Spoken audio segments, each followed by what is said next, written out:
අයිබෝවන් learn YouTube channel එකට සාදරයෙන් පිළිගන්නවා අලුත් වීඩියෝ එකක් සමග ඕගොල්ලන් අද හමු වෙනවා. මාර්කට් එක බලලා කතා කරන්න ගියේ. ඉතින් ප්‍රශ්න තියෙනවා නිවුස් එච්චර සුබදායි නෑ විශේෂයෙන් රෂියා යුක්‍රේන් ගැටලුව පිළිබඳව. ඉතින් ඒකම අපි දැක්කා මාකට් එකේ යම් කිසි ඩ්‍රොප් එකක් තියෙනවා. ඉතින් මේවා ගැන හිති ඉන්න බෑ. ඔයගොල්ලන් DCA කරන්න පුළුවන් නම් ටොප් කොයින්ස් වලින් DCA කරන්න. ඉතීරියම් සාමාන්‍ය 4ක් වගේ පැය 24ට ඩවුන් වෙලා තිනවා. බිට්කොයින් 2.95ක්.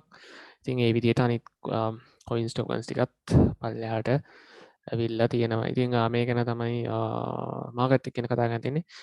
අද කතා කරන්නේ තවත් NFT වීඩියෝ එකක්. මෙතන NFT සීරීස් එකේ අන්තිම වීඩියෝ එක වෙන්න පුළුවන්. ඉස්සරහට තව මොකුත් අලුත් දෙයක් වුණ නැත්නම්.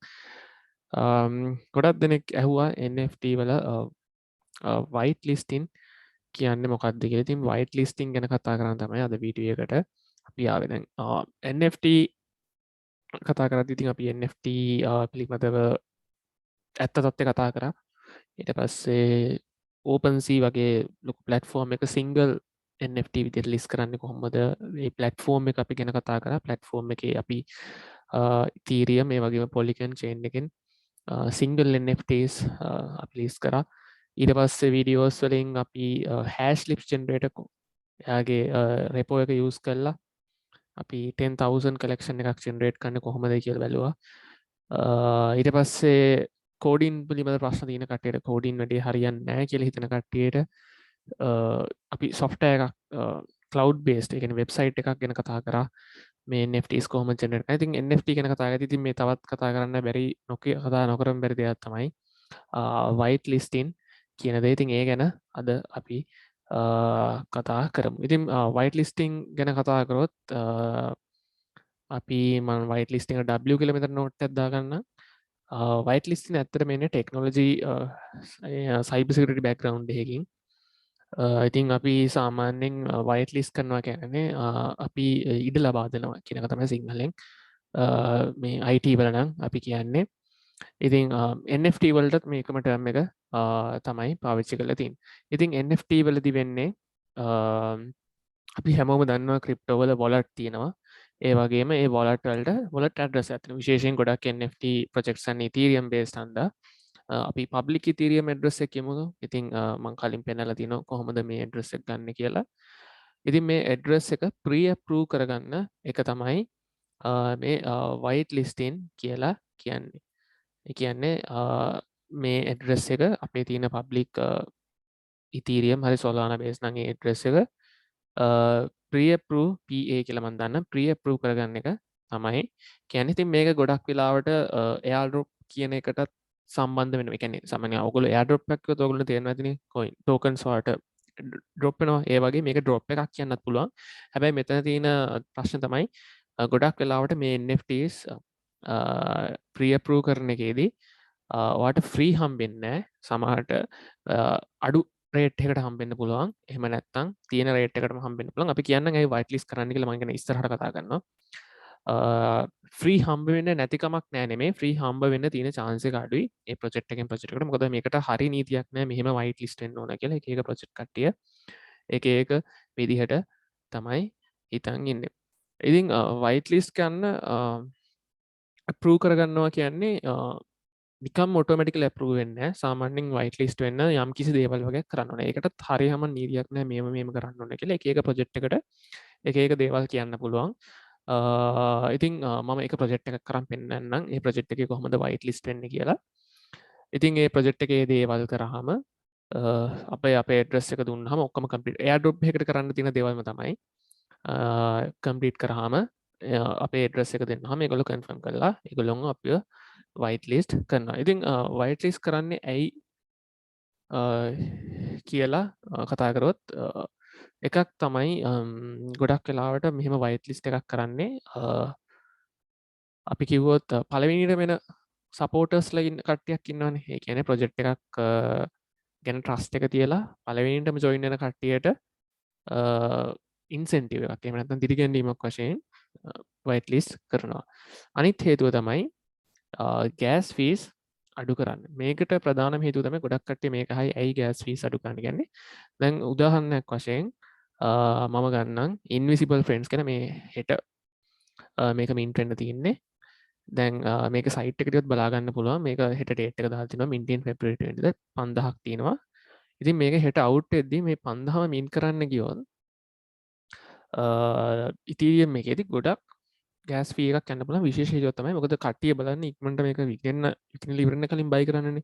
ඉතින් එතකොට ගෑස් ෆී එක වැඩි කරොත් අපි දන්නවා ඔයාට ඉක්මනින් බයි කරන්න තියෙන chance එක. ඉතින් ගොඩක් කට්ටියට ගොඩාක් සමහරට මේ NFT එකේ ගානට වඩා ගෑස් ෆීස් වලට ගෙවන්න වෙනවා. ඒක විශේෂය තමයි ට්‍රැෆික් එක. ඊට පස්සේ ට්‍රැෆික් එක වැඩි වෙනකොට අපි දන්නවා ට්‍රැෆික් වැඩි වෙනකොට ගෑස් ෆීස් වැඩි වෙනවා. ඒ වගේම අපිටත් ඕනනම් මැනුවලි පුළුවන් ගෑස් ෆී එක වැඩි කරන්න ට්‍රාන්සැක්ෂන් එක ඉක්මනින් කරගන්න. ඉතින් එතකොට සමහරට NFT එකේ Ethereum එකක් වුණොත් ඔයා ගෑස් ෆීස් වලින් ඉතීරියම් තව එකක් ලං වෙන්න වගේ ගෑස් ෆීස් වලින් ගන්නවා. ඉතින් මේක නවත්තන්න පුළුවන් වයිට් ලිස්ට් කරොත්. ඒ කියන්නේ පබ්ලික් සේල් එකට කලින්, ඒ කියන්නේ පබ්ලික් සේල් එක 23 නම් වයිට් ලිස්ට් කරන කට්ටියට මේගොල්ලෝ ඩේට් එකක් දාන්න පුළුවන්. අපි 20 ඕගොල්ලොන්ට මින්ට් කරන්න දෙනවා. මොකද NFT එක මින්ට් කරගන්න ඕන අපි NFT එක ගන්න. ඉතින් මං හිතනවා මේක තේරුණා කියලා. ඉතින් ඒකෙත් විශේෂත්වය තමයි දැන් අපි මෙහෙම ඩේට් එකක් දුන්නාම සමහරට පැය 24ක් එහෙම නැත්නම් පැය 48ක් වගේ කාලයක් දෙන්න පුළුවන්. ඔයාගේ ඇඩ්‍රස් එක අප්‍රූව් කරන්න පුළුවන්. ඔයගොල්ලන්ට අවිල මින් කන්නේ. එතකොට මේකේ ගෑස් ෆී එක ඉතාම අඩුවට ඔයගොල්ලන්ට මේක මින් කරගන්න පුළුවන්. ඉතින් ඕක තමයි සරලව වයිට් ලිස්ට් කරගන්නවා කියලා කියන්නේ. ඉතින් ප්‍රශ්න තියෙනවා නම් අහන්න. මේක තවත් සරලව කියනවනම් අපි කියමු මොකක් හරි පාටි එකක VIP guest list එකක ඉන්නවනම් ඒ තමයි ඔයාගේ white list එක. ඒ කියන්නේ ඔයාට ආවොත් ඔයාට priority line එකක් දීලා තිනවා.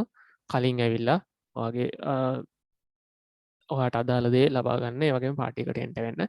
ඒ වගේ දෙයක් තමයි මේ white list එකට ප්‍රධාන හේතුව. ඉතින් ගොඩක් කට්ටිය ඊට පස්සේ අහන දේ තමයි මේ white list වෙන්නේ කොහොමද කියලා. ඉතින් white list එක අනිවාර්යෙන් පළවෙනිම දේ තමයි මොකක් හරි ප්‍රොජෙක්ට් එකකට කලින් ජොයින් වෙලා white list වෙන්න පුළුවන්. ඉතින් මං කියන්නේ ප්‍රොජෙක්ට් එකට හරියම නීතියක් නැහැ මේ මෙහෙම කරන්න ඕන කියලා. ගොඩක් සමහර කට්ටිය white list කරනකොට දෙනවා කලින් එන කියන්නේ මුලින්ම Discord channels වල ජොයින් වෙලා ඒ සාමාන්‍යයෙන් white list වෙද්දී පොඩි ෆෝම් එකක් ෆිල් කරන්න තියෙනවා. ගොඩක් තැන්වල ඒ ෆෝම් එකේ තමයි වගේ ඩේටා ගන්නෙ. මුලින් ඇවිල්ලා ඉතින් සමහරට Discord channel එකේ මුලින්ම chat කරන 15 දෙනාට 100 දෙනාට white list වෙන්න chance එකක් දෙන්න පුළුවන්. එහෙම නැත්නම් ඔයගේ ලොකු දේවල් කරන්න පුළුවන්. තව පුළුවන් ඔයගොල්ලන්ගේ Twitter handles ඒ වගේ දීලා ඒව ෆලෝ කරන්න පුළුවන්. ඒ වගේම වෙබ්සයිට් එක ප්‍රමෝට් කරන්න ඒ වගේ දීලා කරන්න පුළුවන්. තව එක ක්‍රමයක් තමයි white list වෙන මේ එක දේවල් එක ප්‍රොජෙක්ට්ස් යූස් කරලා තියෙනවා. ඉතින් ඒ යූස් කරපු විදිහට තමයි මමත් මේ එක්සාම්පල්ස් දෙන්නේ. තව විදිහක් තමයි මේකෙත් තියෙනවා ක්‍රිප්ටෝ වල වගේ ලෝන්ච් පෑඩ්ස් කියලා දෙයක්. ලෝන්ච් පෑඩ්ස් කියන්නේ මතකයි ක්‍රිප්ටෝ වල ක්‍රිප්ටෝ ටෝකන්ස් ගැන කතා කරද්දී අලුත් ටෝකන් එකක් මාකට Binance ලෝන්ච් පෑඩ් හොඳම උදාහරණයක්. මම LP කියලා දාන්න. ඕගොල්ලන්ට පුළුවන් මේ ප්‍රොජෙක්ට් එකට මුලින් ෆන් කරන්න. ඒ කියන්නේ ඒ ෆන් කරලා ඒ ප්‍රොජෙක්ට් එක රීස් කරන්න. ඉතින් ඒ වගේ සල්ලි හොයලා NFT වලටත් මේ වගේ ඒවා දැන් ඩීලප් එකකට එනවා ලෝන්ච් පෑඩ්ස්. ඉතින් ඒ වගේ ලෝන්ච් පෑඩ් එකක ඉන්වෙස්ට් කරන කට්ටියටත් අනිවාර්යෙන් white list වෙන්න chance එකක් තියෙනවා.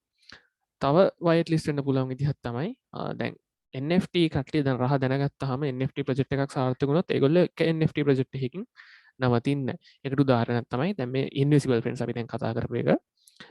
මේ invisible friends කලින් random character collective කියන කට්ටියගේ part එකක් තමයි invisible friends කියන්නේ. ඉතින් ඒගොල්ලෝ කියලා තිබ්බා මේ random characters කියන NFT තිබ්බනම් ඔයාට invisible friends ලගේ drop එකක් set වෙන්න පුළුවන් කියලා. ඉතින් ඒ වගේ විදිහට ඔයාට white list වෙනවා. කියන්නේ කලින් project එකක NFT තියාගෙන හිටියොත් ඔයාව automatically NFT එකකට drop එකකට එලිජිබල් වෙන්න පුළුවන්. ඒ වගේම අනිත් දේ තමයි ඉතින් අපි කියන්නේ engagement එක බලන එක. ඉතින් මේ project එක ගොඩක් කට්ටිය අතරට යවන්න පුළුවන් කට්ටියම අනිවාර්යෙන් white list කරන්න පුළුවන්. විශේෂයෙන් Twitter retweet කළා, ඊට පස්සේ Discord වල message දාලා, Discord වල ඊට පස්සේ memes වගේ දේවල් හදලා, posters හදලා තමන්ගේ designs දාලා. ඉතින් ඒ වගේ ගොඩක් දේවල් කරනවා. අනිත් එක තමයි ඔයගොල්ලෝ TikTok එකේ එහෙම videos දැකලා ඒ වගේ content creators වලටත් අනිවාර්යෙන් white list වෙන්න chance එකක් දෙනවා ගොඩක් NFT ප්‍රොජෙක්ට්ස්. මොකද ඒගොල්ලොන්ගේ දේවල් ප්‍රොමෝට් කරන හින්දා. ඉතින් මම මේකට රාරි ටූල්ස් ගැන අපි කතා කරලා තියෙන. ඒකේ මම ස්ක්‍රිබල් හස්කීස් කියලා ලොකු ප්‍රොජෙක්ට් එකක් නෙමෙයි, Solana based පොඩි ප්‍රොජෙක්ට් එකක්. මේක 25 තමයි පබ්ලික් සේල් එක තියෙන්නේ. ඉතින් ඒකේ මම Discord එකට ගියා. Discord එකට ජොයින් වුණාම ඉතින් මේ වගේ බලා ගන්න පුළුවන් සාමාන්‍යයෙන් ටිකක් හොඳ ප්‍රොජෙක්ට් එකක් වගේ කියලා හිතනවා. ඉතින් මේක පළවෙනි 0.5කට වගේ තමයි තියෙන්නේ. ඉතින් මේකේ කියලා තිනවා whitelist කට්ටියට ඒගොල්ලොන්ගේ addresses දාන්න කියලා මේ whitelist කියන වෙනම channel එකක private channel එකක්. ඉතින් ඒගොල්ලොන්ට අර මං කිව්වා වගේ පීරියඩ් එකක් දෙන්න. අපි දැන් 25 නේ කියලා තියෙන. ඒ කියන්නේ අනිවාර්යයෙන් මේක 23 24 වගේ ඇති. ඉතින් මේකේ අපි channels දිහා බැලුවොත් මේකේ දිනවා whitelist information කියලා. ඉතින් whitelist information එකේ කියලා තියෙනවා ඔයා මොනවද කරන්න ඕන මේ scribble huskies එකේ. ඉතින් මේ වගේ ගොඩක් Discord channel servers වල මේ වගේ වෙනම channels තියෙන්න පුළුවන්. කරන්න. ඉතින් මේ pre-sale එක කියලා තියෙනවා පෙබරවාරි 2022 whitelist information කීයක් whitelist slots තියෙනවද? whitelist එකේ role එක මොකද්ද? mean වෙන price එක කීයද whitelist එකේ? ඊට පස්සේ කොහොමද මේ ස්පොට් එකක් whitelist එකේ ගන්නෙ කියලා දාලා තියෙනවා. ඊට පස්සේ මම කිව්වා වගේ මේක වෙනම channel එකේ whitelist form කියලා මේගොල්ලෝ ෆෝම් එකක් දාලා තිනවා. ඒ ඔක්කොම කරාට පස්සේ ඒගොල්ලෝ කියන ටාස්ක් ටික කරාට පස්සේ මේ ෆෝම් එක ෆිල් කරන්න. ඉතින් මේකේ Discord user ID එක, ඊට පස්සේ ඔයාලට Phantom wallet එකක් තියෙනවද? Phantom wallet address එක, ඔයා කීයක් buy කරන් ඉන්නවද? ඔයාලට 0.5ක sol තියෙනවද? plus gas fee ඔයාගේ wallet එකේ. ඊට පස්සේ ඔයා කලින් NFTs choose කරලා දෙන්න. මේ වගේ ෆෝම් එකක් submit කරාම ඒගොල්ලෝ පස්සේ ඔයගොල්ලන් දැනුම් දෙනවා approve වුණාද නැද්ද කියලා. ඊට පස්සේ ඔයගොල්ලන්ට දීලා ඒ කියන දවසට ඔයගොල්ලොන්ට ගිහිල්ලා අර ඔරිජිනල් මේ කියන ගානට ඔයගොල්ලන්ට කලින් ගන්න පුළුවන්. ඉතින් මේක ගන්න එකේ වාසියක් තමයි අපි කතා කරා හේතු ගොඩක් මොනවද හේතු කියලා. ඉතින් ඊට පස්සේ ගොඩක් දැන්ට කරලා තියෙන ස්ටඩීස් වල තියෙන whitelist කරලා අරන් තියෙන NFTs තමයි ලොකු ප්‍රොෆිට් එකකට විකුණන්න පුළුවන්. අනිවාර්යයෙන්ම ලොකු ප්‍රොෆිට් එකකට විකුණන්න පුළුවන්. මොකද මේක හයිප් එක වැඩි වෙන්න තව දවස් ගන්න ඔරිජිනල් පබ්ලික් සේල් එකේදී මේ ඔක්කොම සෝල්ඩ් අවුට් වුණොත් ඔයා කලින් ගත්ත එකට වඩා කලින්ම chance එක හම්බුණානේ. ඔයාට අනිවාර්යෙන් ලොකු මුදලකට NFT එක විකුණන්න පුළුවන්. ඉතින් මේ වගේ අයිඩියා එකක් තමයි මේ white listing කියන concept එක පිටිපස්සේ NFTs වල තියෙන. ඉතින් මේ ගැන තමයි අද මට කවර් කරන්න ඕනේ. ප්‍රශ්න මොනවාද තියෙනවා නම් comment section එකේ දාන්න පුළුවන් විදිහට උත්තර දෙන්නම්. මේ තමයි NFT white listing කියන topic එක. ඉතින් එහෙනම් සියලු දෙනාට සුබ දවසක්.